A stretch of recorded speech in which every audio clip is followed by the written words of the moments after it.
Thiruvananthapuram medical കോളേജിലെ ഉപകരണക്ഷാമം ആരോഗ്യവകുപ്പ് മന്ത്രിയുടെ ഓഫീസിനെ അറിയിച്ചിരുന്നത് മെഡിക്കൽ കോളേജ് യൂറോളജി വിഭാഗം മേധാവി ഡോക്ടർ ഹാരിസ് ചിറക്കൽ. ബന്ധപ്പെട്ടവരെ അറിയിച്ചിട്ടും നടപടി ഉണ്ടായിട്ടില്ല. തനിക്കെതിരെ ഏത് അന്വേഷണം വന്നാലും നേരിടണമെന്നും ഡോക്ടർ ഹാരിസ് പറഞ്ഞു. അതേസമയം ഡോക്ടർ സത്യസന്ധനെന്നും ഉന്നയിച്ച ആരോപണങ്ങൾ അന്വേഷിക്കുമെന്നുമായിരുന്നു മന്ത്രി വീണ ജോർജിന്റെ പ്രതികരണം.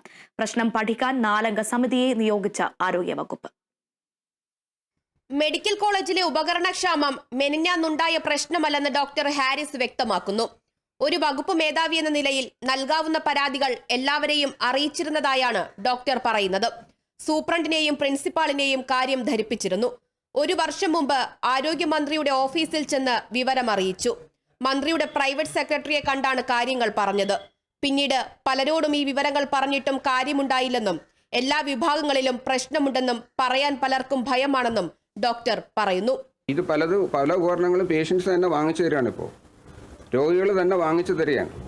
ഇതിനെപ്പറ്റി സ്ഥിരമായിട്ട് ഇവരെ അറിയിക്കുകയും ഇവരുടെ ഓരോ ദിവസവും ഇവരുടെ ബന്ധപ്പെട്ട ഓഫീസുകളിലേക്ക് ആളിനെ വിട്ടു പറയിക്കുകയും ഇത് പ്രോബ് തീരാറായി, പ്രോബ് പൂട്ടിപ്പോയി കഴിഞ്ഞാൽ പേഷ്യൻ്റ് ശസ്ത്രക്രിയ മുടങ്ങും എന്നൊക്കെ വളരെ മുൻകൂട്ടി നമ്മൾ പറഞ്ഞിട്ടുള്ളതാണ്. ഈ പ്രശ്നം ഇതിനു മുമ്പ് സംഭവിച്ചിട്ടുമുണ്ട്.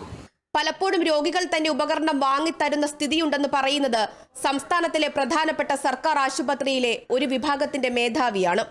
ഫേസ്ബുക്കിലൂടെ ഡോക്ടർ ഹാരിസ് ചിറക്കൽ നടത്തിയത് വെറും വൈകാരിക പ്രതികരണം മാത്രമാണെന്ന് പറഞ്ഞ് പ്രശ്നത്തെ സാധൂകരിക്കാൻ നോക്കിയ ആരോഗ്യവകുപ്പിന് പക്ഷേ ഇന്ന് ഡോക്ടറെ ന്യായീകരിക്കേണ്ടി വന്നു. ഡോക്ടർ ഹാരിസ് ചിറക്കൽ സത്യസന്ധനാണെന്നായിരുന്നു മന്ത്രി വീണ ജോർജിന്റെ പ്രതികരണം. ഉന്നയിച്ച ആരോപണങ്ങൾ അന്വേഷിക്കുമെന്ന് പറഞ്ഞ മന്ത്രി പ്രശ്നം സിസ്റ്റത്തിന്റേതാണെന്ന് സമ്മതിക്കുന്നു. ഡോക്ടറുടെ ആരോപണങ്ങൾ സംബന്ധിച്ച് പഠിക്കാൻ 4 അംഗ സമിതിയെ ആരോഗ്യവകുപ്പ് നിയോഗിച്ചു കഴിഞ്ഞു. സമിതി നൽകുന്ന റിപ്പോർട്ടിന്റെ അടിസ്ഥാനത്തിലായിരിക്കും ആരോഗ്യവകുപ്പിന്റെ തുടർന്നുള്ള നടപടികൾ. Kerala vision news, Thiruvananthapuram.